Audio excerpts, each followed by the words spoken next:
soit le Seigneur. Nous avons commencé la semaine dernière un temps de partage sur un thème qui est celui d'une foi bien enracinée. Et nous avons eu déjà le temps d'examiner, de méditer sur le chapitre 1 des Colossiens. Et ce matin, nous allons prendre le deuxième chapitre de cette même lettre que l'apôtre Paul va écrire. La semaine dernière, nous avons vu les propos, les mots réjouissants, encourageants de l'apôtre Paul en parlant de cette Église. Et comme nous savons que nous sommes encore, nous aussi, appelés à vivre ce que sa parole nous dit, il est question aussi pour nous de savoir que nous sommes aussi appelés à faire attention aux mêmes dangers que la parole de Dieu pouvait annoncer à ce moment-là aux Colossiens et à ceux de Laodicée. Alors je vous invite ce matin à prendre ce deuxième chapitre de la lettre aux Colossiens et nous allons lire pour commencer les 3 premiers versets. Le texte dit ceci, « Je veux en effet que vous sachiez quel grand combat je soutiens pour vous, pour ceux de Laodicée et pour tous ceux qui n'ont pas vu mon visage, afin que leur cœur soit consolé, qu'ils soient unis dans l'amour et enrichis d'une pleine certitude de l'intelligence pour connaître le mystère de Dieu Christ, en qui sont cachés tous les trésors de la sagesse et de la connaissance. Amen. » L'apôtre Paul va démarrer cette deuxième partie en mettant en évidence la nécessité pour tout enfant de Dieu de recevoir cette intelligence spirituelle qui nous permet de comprendre la pensée de Dieu. Si nous lisons la parole de Dieu en essayant de l'examiner avec notre parcours, qu'il soit scolaire ou nos connaissances intellectuelles, bien souvent on est largué. On ne comprend pas pourquoi ce mot se trouve à cet endroit. On ne comprend pas, on ne saisit pas pourquoi ces paroles devraient encore avoir une telle place dans notre vie. Mais lorsque le Saint-Esprit éclaire notre cœur, nous ne lisons pas seulement les lignes, mais aussi ce qui est écrit entre les lignes. Et dans cette parole de l'apôtre Paul, il est question de comprendre et de connaître ce qui est caché, les trésors cachés que Christ a cachés pour nous. Amen.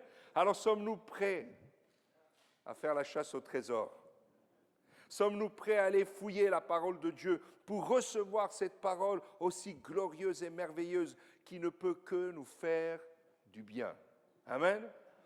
Quel bonheur quand on trouve. Ça vous arrive de chercher?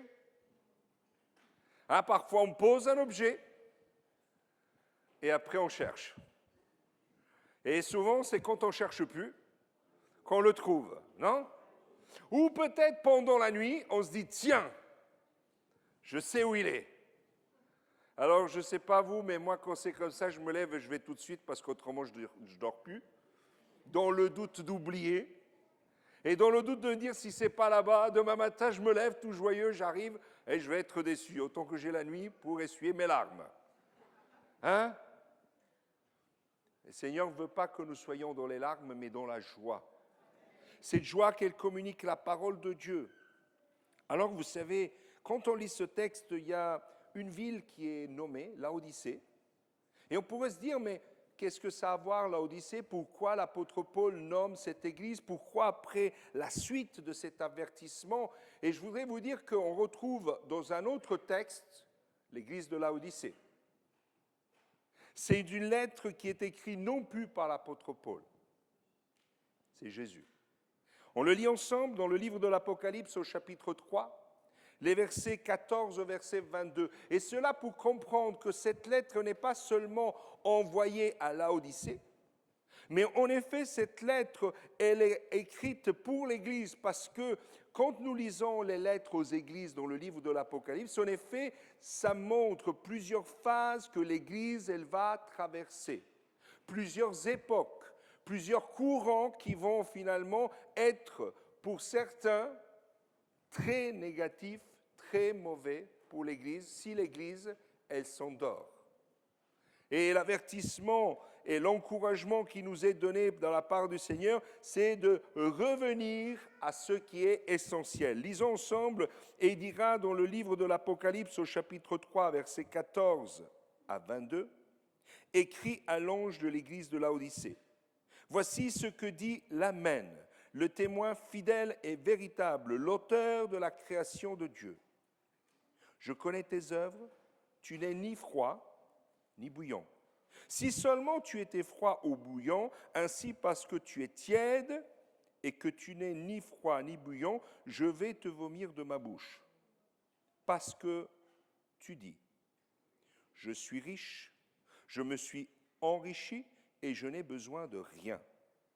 Et parce que tu ne sais pas que tu es malheureux, misérable, pauvre, aveugle et nu. Je te conseille d'acheter chez moi de l'or éprouvé par le feu afin que tu deviennes riche et des vêtements blancs afin que tu sois vêtu et que la honte de ta nudité ne paraisse pas et un collier pour oindre tes yeux afin que tu vois. Moi, je reprends et je corrige tous ceux que j'aime. Aie donc du zèle et repens-toi. Voici, je me tiens à la porte et je frappe. Si quelqu'un entend ma voix et ouvre la porte, j'entrerai chez lui, je souperai avec lui et lui avec moi. Le vainqueur, je le ferai asseoir avec moi sur mon trône, comme moi j'ai vaincu et me suis assis avec mon Père sur son trône. Que celui qui a des oreilles écoute ce que l'Esprit dit aux églises. Il y a un S. Ce n'est pas une église, ce n'est pas juste une région, c'est aux églises, celles qui font partie de ce peuple que Christ veut qui deviennent une seule église. Des églises dans toutes les villes, il y en a. Même plusieurs, il y a des villes où c'est incroyable la quantité d'églises. Il y a des régions, même en France, où le nombre d'églises au mètre carré est incroyable et des zones où, malheureusement, c'est le désert. Mais la véritable église, ce n'est pas celle qui a l'étiquette. Le véritable chrétien n'est pas celui qui se dit, mais celui qui vit selon les principes de la parole de Dieu. L'église de Jésus-Christ est celle qui vit dans le respect de ce que Christ a voulu mettre en place, puisque c'est lui qui bâtit son église. Amen. Et il en est le chef, la tête. Alors je voudrais tout simplement peut-être ce matin briser un mythe.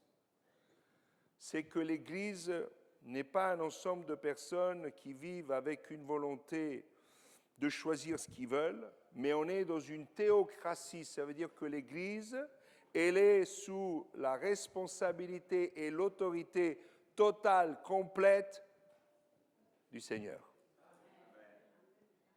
Parfois, on est appelé à voter sur bien des choses, mais jamais on sera appelé à voter sur tel ou tel article de la parole de Dieu, on le prend ou on le pose. La Bible, elle est complète. Que Dieu nous garde de commencer à couper ou à passer un stabilo noir pour effacer certaines phrases qui nous dérangent aujourd'hui. Il y a des mots qui dérangent aujourd'hui.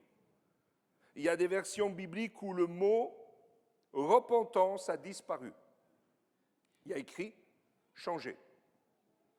Excusez-moi, je peux changer de chemise, je peux changer de chaussettes, mais ça ne va pas me changer.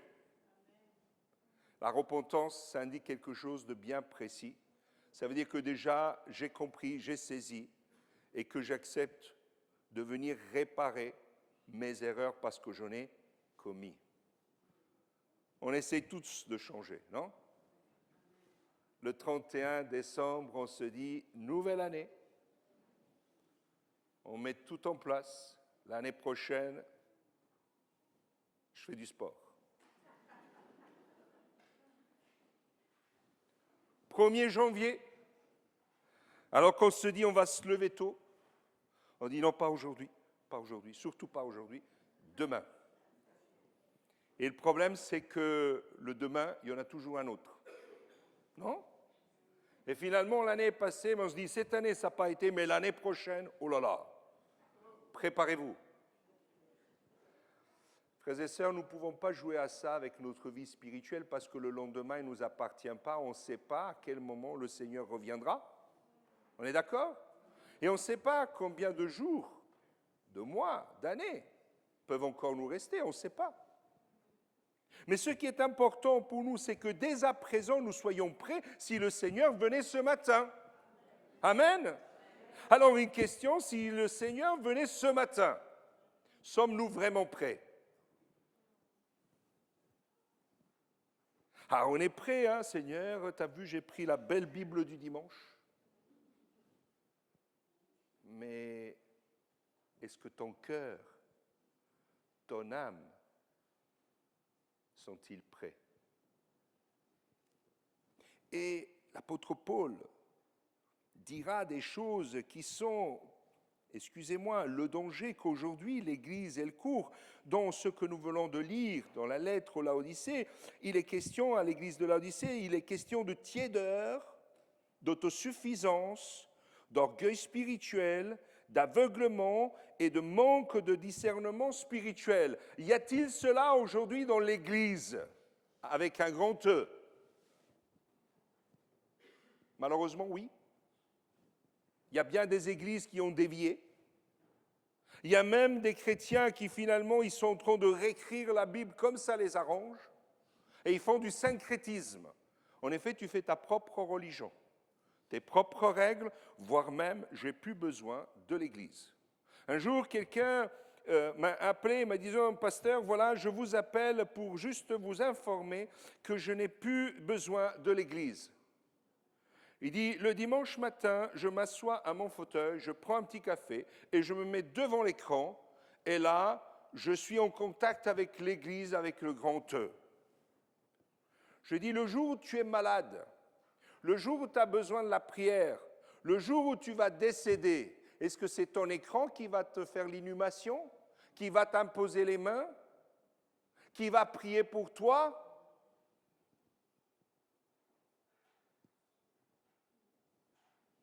Parfois, on croit pouvoir bâtir une vie spirituelle centrée sur nous-mêmes, sur nos pensées, nos désirs, notre volonté. Alors oui, y a-t-il une église parfaite? Quelqu'un dit avec sagesse, non, parce que le jour où elle est parfaite et que j'y mets les pieds, elle devient imparfaite. Parce qu'en effet, le problème, ce n'est pas l'église. Ce n'est même pas celui qui a démarré le projet de l'Église et qui en prend soin. Le problème, c'est moi. Et je crois que chacun d'entre nous, on peut se dire, oui Seigneur, donne-moi d'être cette composante de ton Église qui est à l'image de celui qui est le modèle parfait, qui est Jésus-Christ. Qui veut ressembler à Jésus-Christ?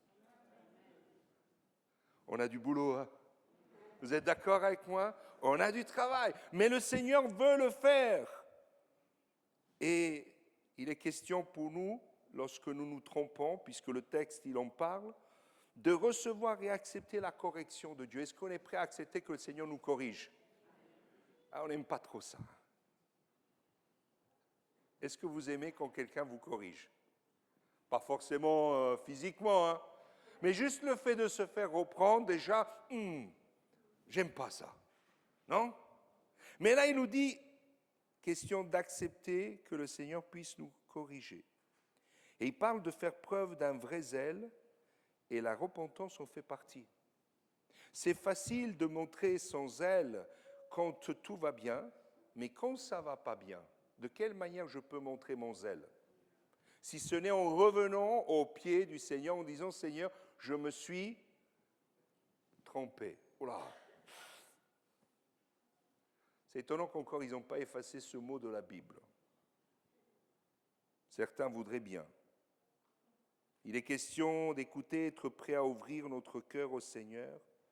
Alors l'apôtre Paul dira toujours dans ce 2e chapitre de la lettre aux Colossiens qu'il y a des dangers qui sont là, présents. Il les voyait déjà, mais nous aujourd'hui, peut-être qu'on les vit déjà, et bien fortement. Colossiens chapitre 2, versets 4 à 7, il dit « Je dis cela afin que personne ne vous trompe par des discours séduisants.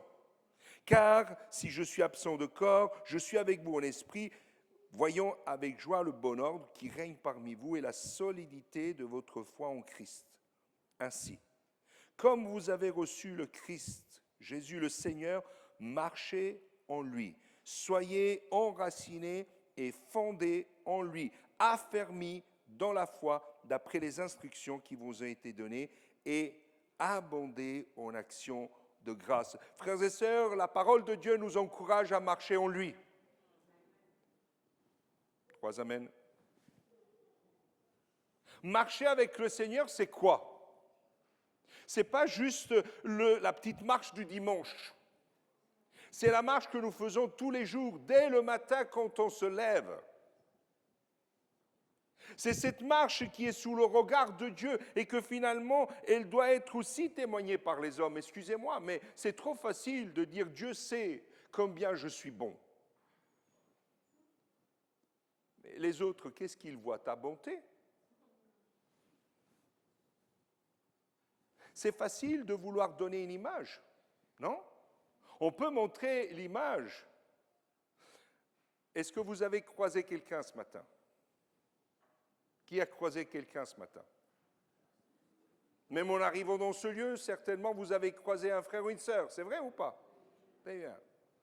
Vous lui avez demandé ou elle vous a demandé, comment tu vas? Qu'est-ce que vous avez répondu? Ça va. Mais si elle vous avait posé la question, comment tu vas vraiment? Est-ce que vous auriez répondu, ça va, ou autrement vous serez posé un instant pour dire, bon, vraiment, comme ci, comme ça.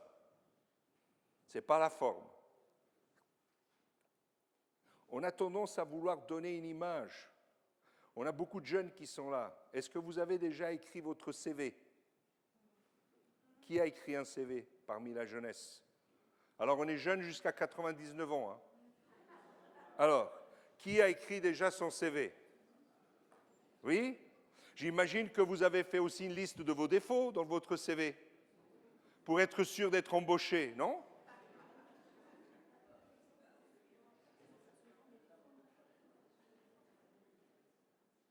Parfois, on traduit les choses d'une manière bien particulière. Il y a un homme qui se présente sur un chantier, il va voir le chef de chantier et dit « Monsieur, je cherche du travail et je travaille pour 5. » Le chef de chantier, il est heureux parce que déjà, trouver des gens qui ont envie de travailler, hein, Jean-Marc, quelqu'un pour les travaux qui travaille pour 5, ce serait top, non?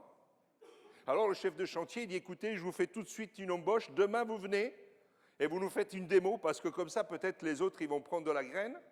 Et donc, le monsieur, il arrive le lendemain matin, il s'installe, il se couche dans une brouette, et il se repose. Et là, le chef de chantier, il le regarde, mais il dit rien. Il dit, bon, peut-être c'est un peu diesel, il faut le temps qu'il chauffe, hein, le temps qu'il démarre. Mais midi arrive, et les autres ouvriers ont dit, oh, la démo, elle était magnifique ce matin, hein. Il dit non, peut-être que cet après-midi, lui, en 2 heures, puisqu'il travaille pour 5, hop. Et l'après-midi, après le repas, rebolote la brouette.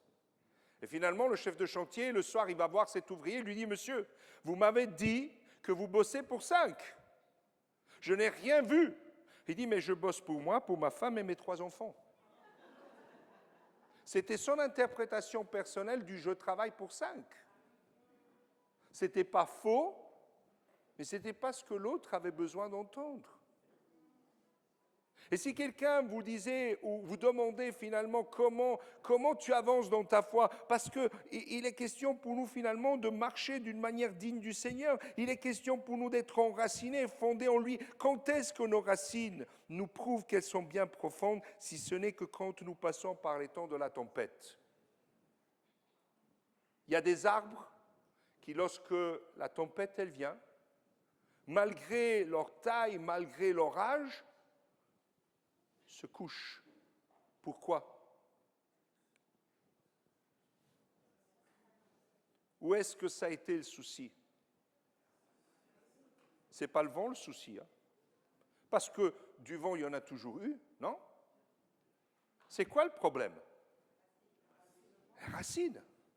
Parce que les racines, elles ont peut-être poussé, mais en superficie au lieu d'aller en profondeur. Alors je vous assure et je vous rassure, je n'ai pas la main verte. Mais ma maman, elle, oui. Et elle avait cette capacité de planter des roses qu'on lui offrait, et ça devenait des rosiers magnifiques. Et un jour, elle a voulu me montrer comment ça marche. Et bon, moi je l'ai fait, mais ça n'a pas marché avec moi. Je n'ai pas la main verte. Pourquoi? Parce que j'avais trop arrosé. Et vous savez ce qui se passe si vous arrosez trop le rosier? Il pourrit. Et parfois, nous, quand on vient au Seigneur, on aimerait que le Seigneur fasse tomber la bénédiction comme un fleuve. Qui aimerait ça? Vous avez peur de dire oui, moi, hein?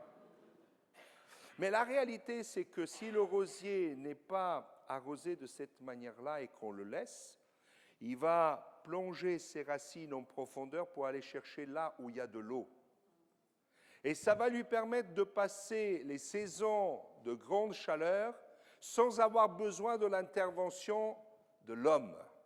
Est-ce que ta foi a besoin de l'intervention de l'homme ou est-ce que ta foi est enracinée en Jésus-Christ? Parce que s'il faut que tous les dimanches, le pasteur soit à la sortie pour donner un petit coup sur l'épaule en te disant « Allez, ça ira mieux cette semaine », alors c'est bien, c'est pas mauvais. Mais à quelque part, mon frère, ma sœur, ta foi, elle doit être en profondeur dans la racine de la parole de Dieu. Et c'est là que tu vas trouver tout ce dont tu as besoin pour faire face aux vents, aux tempêtes, aux tsunamis spirituels qui peuvent venir te toucher. Vous avez un texte dans la parole de Dieu, dans les évangiles, qui parle des 2 maisons.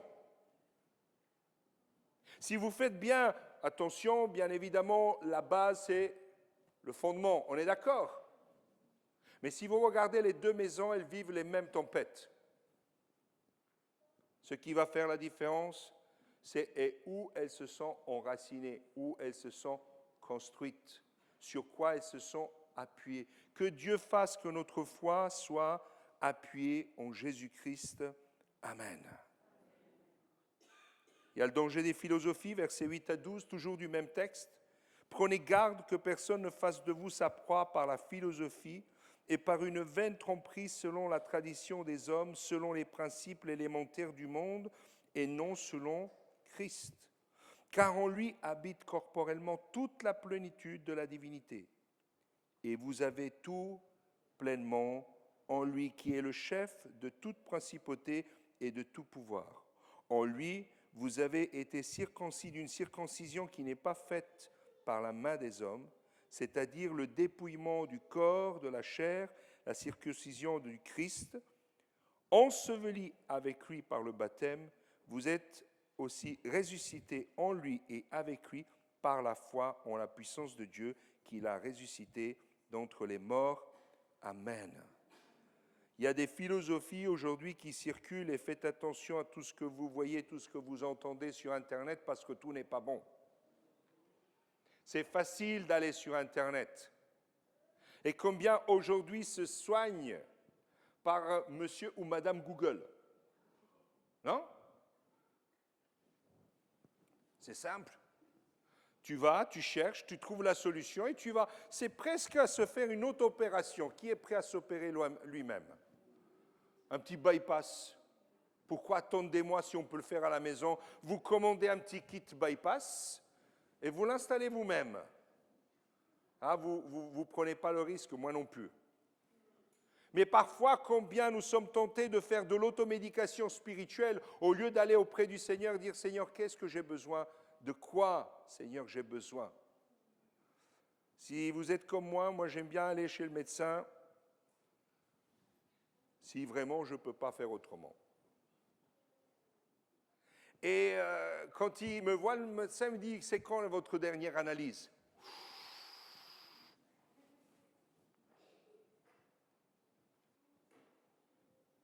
Est-ce que c'est sage? Non. Ce n'est pas sage du tout. Par contre, je pense qu'on a besoin, frères et sœurs, pour notre vie spirituelle, de prendre un rendez-vous tous les jours avec le Seigneur pour dire « Seigneur, ce qui ne va pas ». Et quand le Seigneur met le doigt là où ça fait mal, mais on doit aussi accepter que ça fait mal. Non?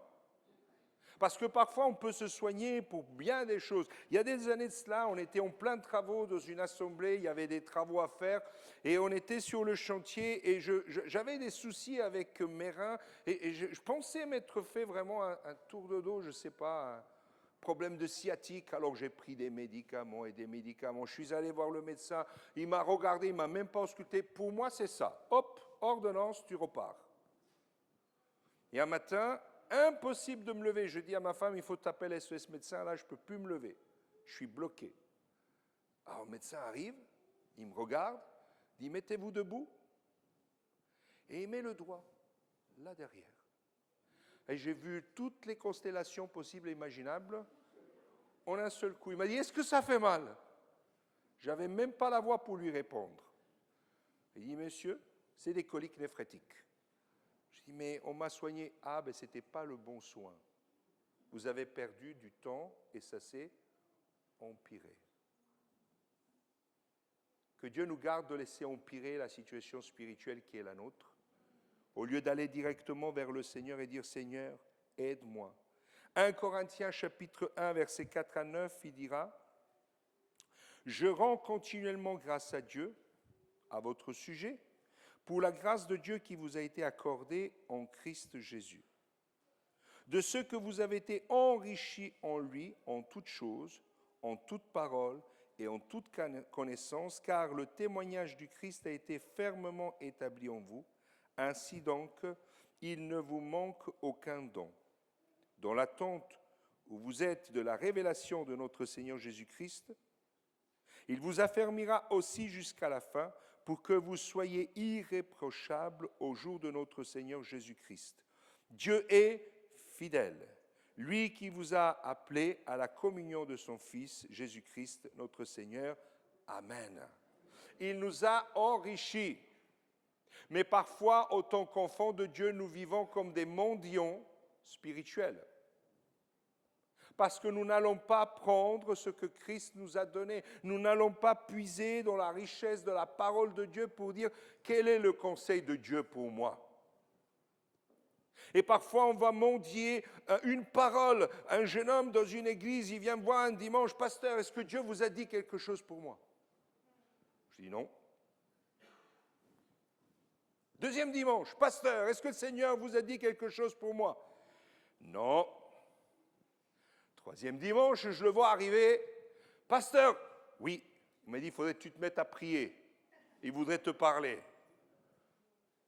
C'est tellement facile de chercher quelqu'un qui nous dise ou qui fasse le travail pour nous.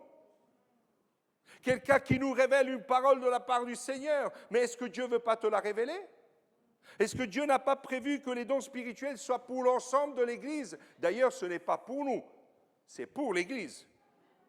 Et lorsque Dieu nous accorde un don, que nous fassions attention à ne pas le prendre pour notre gloire, mais que tout revienne à la gloire de Dieu. Parce que ça reste lui, celui qui communique. Nous, on ne fait que de haut-parleurs. Point.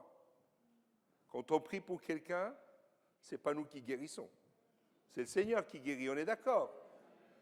Après une guérison, on ne va pas commencer, oh, t'as vu, hein? Ce dimanche, c'était, waouh! Ah non? Ah non? Que Dieu nous garde d'avoir ce type de pensée.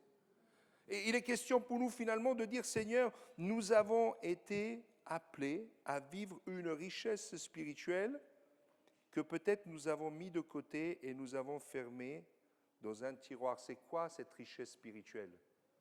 De quoi il parle ce texte des dons? C'est quoi? C'est quoi les dons? Est-ce que nous recherchons encore le baptême du Saint-Esprit? Est-ce que nous recherchons encore à recevoir de la part de Dieu les dons spirituels pour l'Église? Est-ce que nous cherchons à manifester tous les dons spirituels? Que ce serait magnifique que l'Église ait tous les dons spirituels dans son Église, tous les ministères. Amen? Amen? Amen. Vous êtes d'accord? Mais ça ne tient qu'à vous.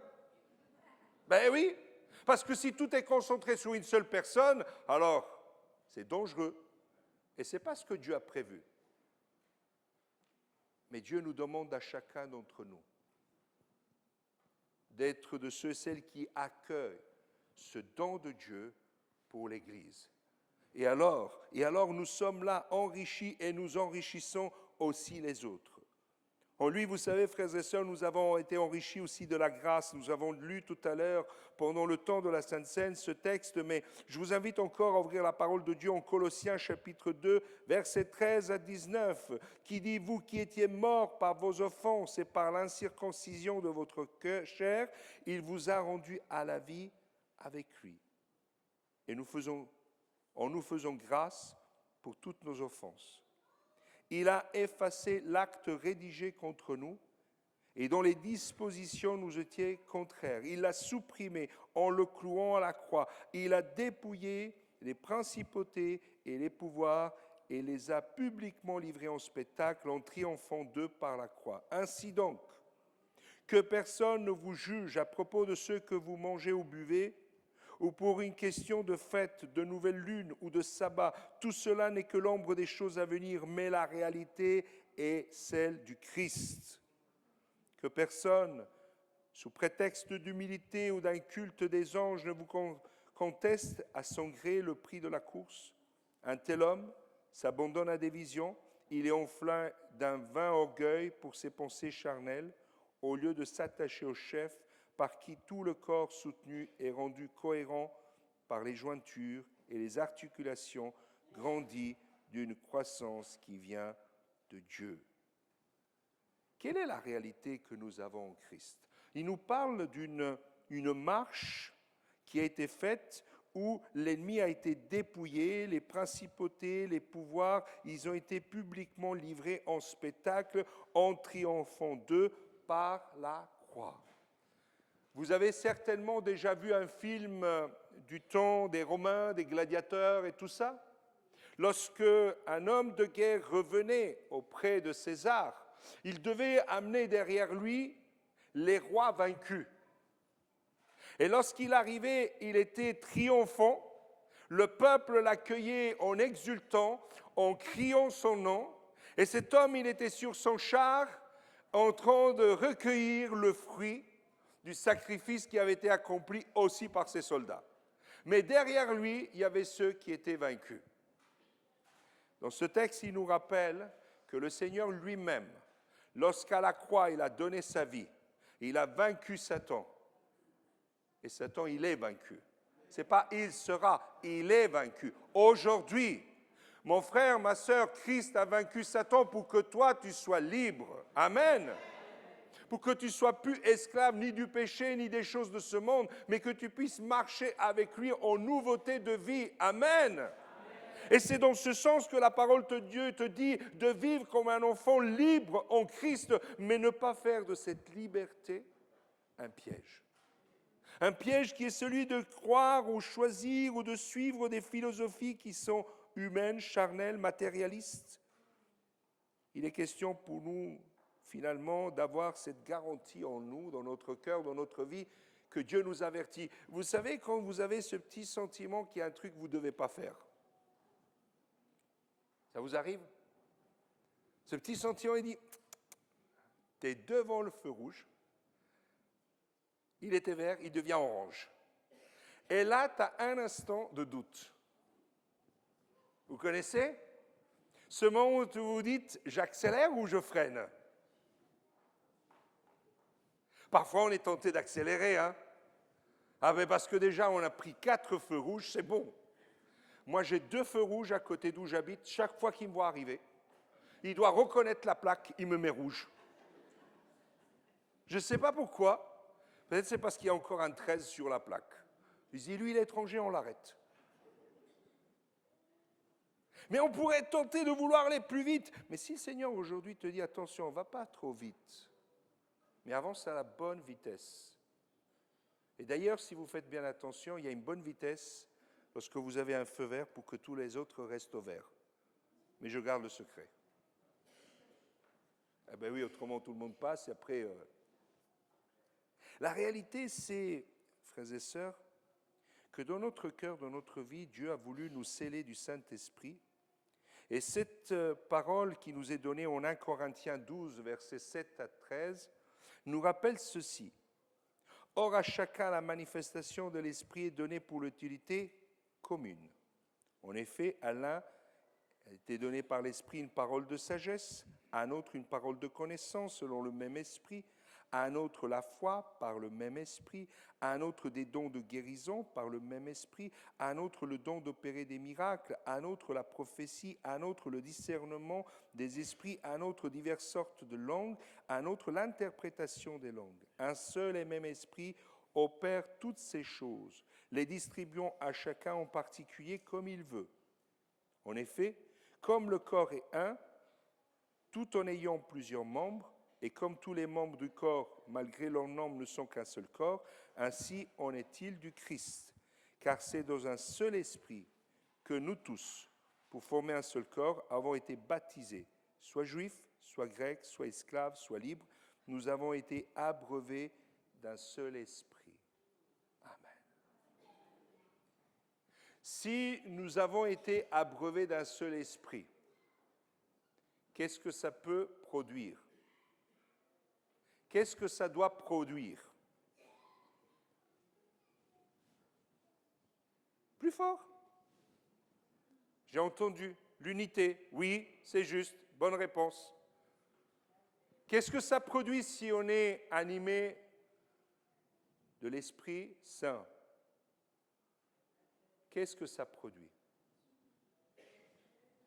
La paix, l'amour, la joie.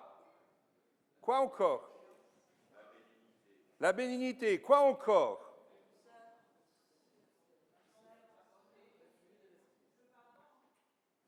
Tout ce que vous avez pensé, plus tout ce qu'auquel on n'a pas pensé ce matin.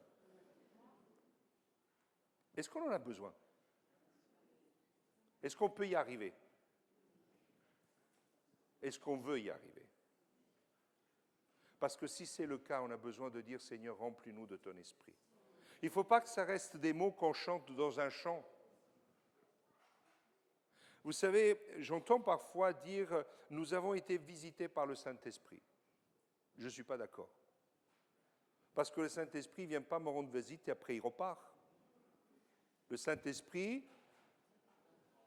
vient et fait sa demeure, n'est-ce pas? Ce n'est pas un visiteur. Ce n'est pas quelqu'un qui va sonner à la sonnette pour dire « Est-ce que je peux aujourd'hui venir ?» Non, il devrait être présent là avec moi 24 heures sur 24. Si ce n'est pas le cas, c'est que j'ai un souci, mon logement, il n'est pas prêt.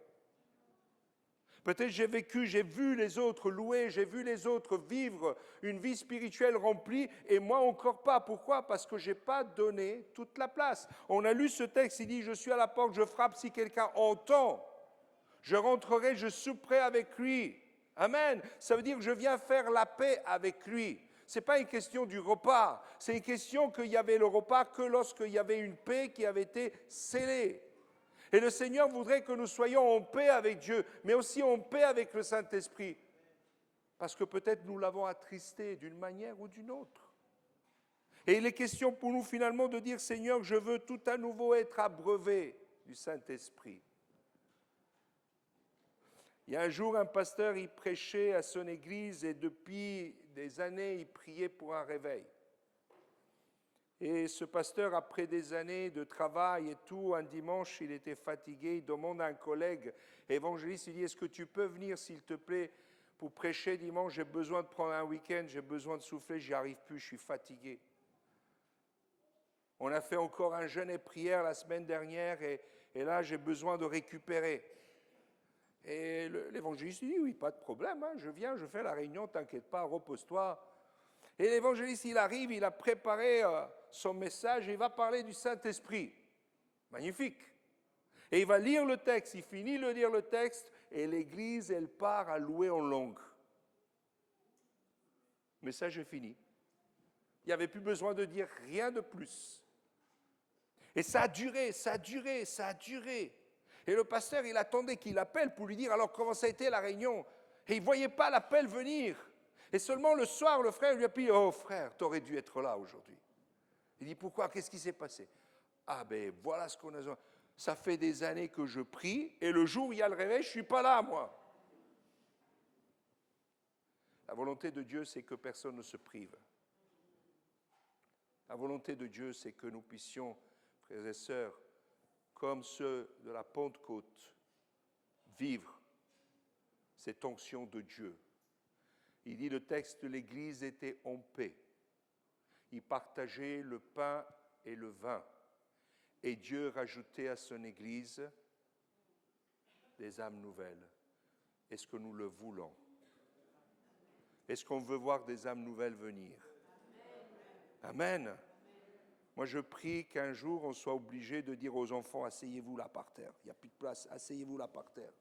Aux jeunes, vous êtes forts et jeunes, restez et laissez les places. Amen. Ce serait magnifique. Ça veut dire qu'après, on doit entamer un deuxième culte, voire un troisième. Et si, pourquoi pas un quatrième? Non? Ça va? Les musiciens, ça va tenir le choc? Mais je peux vous dire que si c'est la volonté de Dieu, nous pouvons le vivre. Parce que ce qui est important pour nous,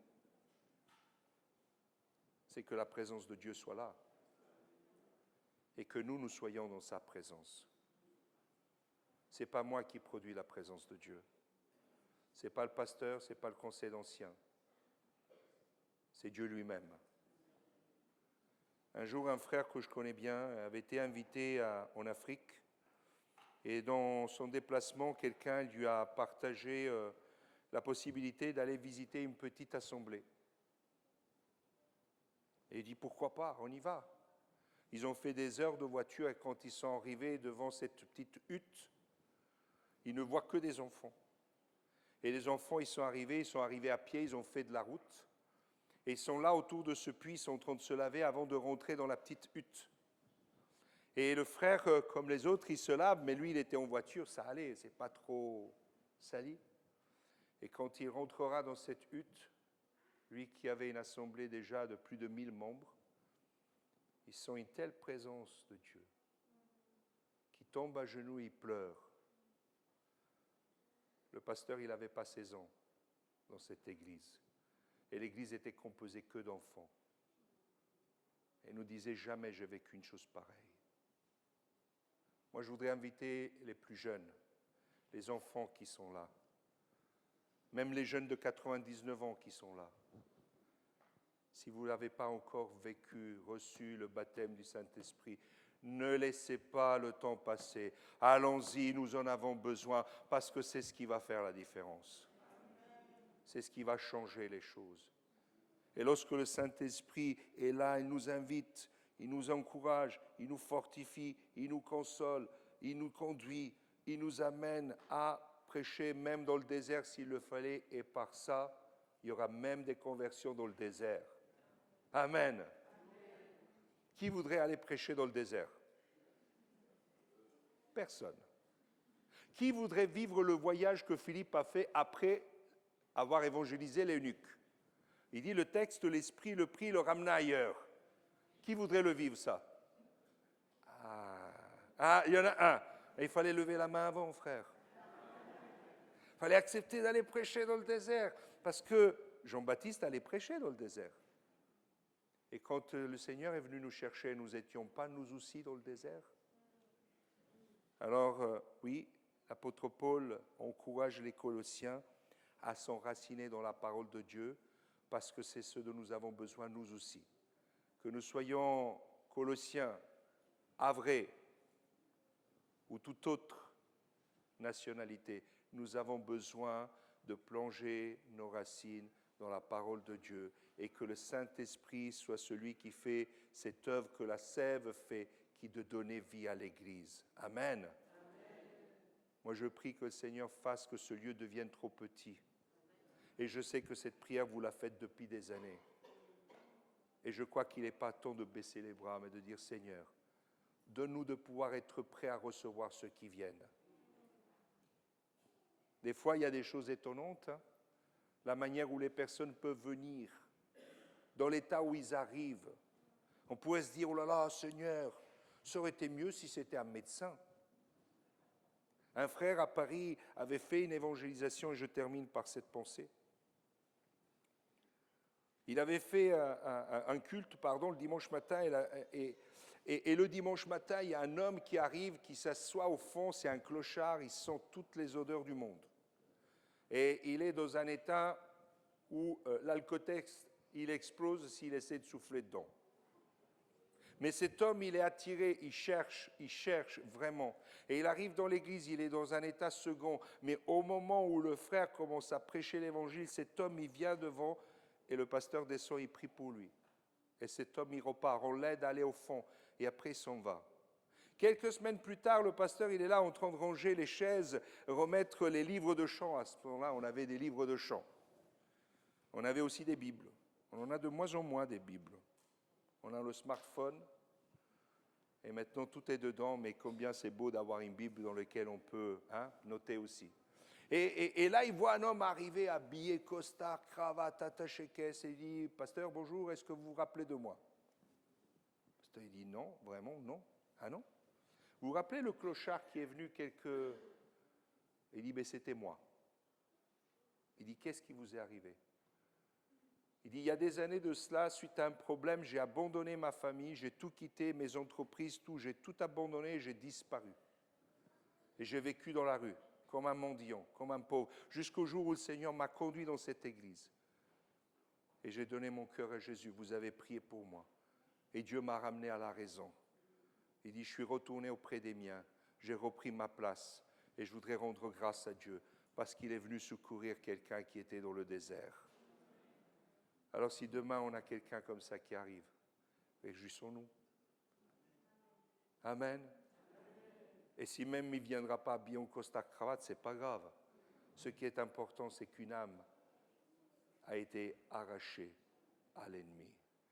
Est-ce qu'on peut ensemble dire au Seigneur encore ce matin, Seigneur, donne-nous, non pas de vivre une apparence de sagesse, mais de vivre la véritable sagesse qui est dans ta parole.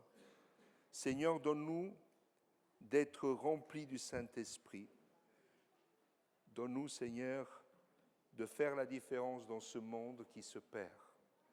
Seigneur, encore ta parole, elle est celle qui illumine, éclaire, Seigneur, non seulement notre sentier, mais surtout notre cœur. En éclairant nos vies, Seigneur, tu montres encore s'il y a des zones d'ombre en nous. S'il y a des endroits dans lesquels nous n'avons pas laissé ta parole encore aller en profondeur. S'il y a des choses encore qui ne t'honorent pas, Seigneur, ce matin, nous voulons les abandonner. Nous ne voulons pas vivre selon la pensée de ce monde. Nous ne voulons pas vivre selon les idéologies de ce monde, mais nous voulons vivre en étant serviteurs de l'Éternel, en tout et pour tout. Seigneur, que ton esprit soit celui qui anime, dirige, conduit ton Église. Que ton Esprit Saint, Seigneur, soit celui qui agit dans les cœurs pour les amener à la repentance. Que ton Esprit Saint, Seigneur, c'est celui qui agit dans le cœur de tous tes enfants pour les conduire là où tu veux qu'ils soient, pour parler de la manière dont tu veux qu'on parle, Seigneur. Seigneur, nous avons besoin de toi. Seigneur, cette lettre n'est pas juste pour les Colossiens et aussi pour nous aujourd'hui. Garde-nous de toutes les tentations et garde-nous de tous les pièges que l'ennemi essaye de placer devant ton Église. Garde-nous de tomber, Seigneur, dans la colère de ce monde et oublier, Seigneur, que oui, ta maison sera appelée maison de prière. Que ta maison est un lieu dans lequel, Seigneur, nos mots sont pesés et nos cœurs sont mesurés par toi. Seigneur, que nous ne soyons pas trouvés légers, que nous ne soyons pas trouvés, Seigneur, encore loin de la vérité, mais que ta grâce ait pu, Seigneur, renouveler notre vie en totalité, Seigneur. Seigneur, encore ce matin, pour celui qui est fatigué, pour celui qui est éprouvé, cette grâce y vient pour le renouveler. Pour celui qui est malade, Seigneur, encore ton esprit aujourd'hui guérit. Pour celui, Seigneur, qui est blessé, Seigneur, ta main vient encore panser les blessures, car tu es celui qui restaure, qui répare les cœurs brisés. Seigneur, que ta parole prenne encore plus de place dans nos vies et que nous ne soyons pas des personnes qui entendent et qui oublient, mais que nous soyons de ceux qui mettent en pratique ta parole pour la vivre pleinement. Amen.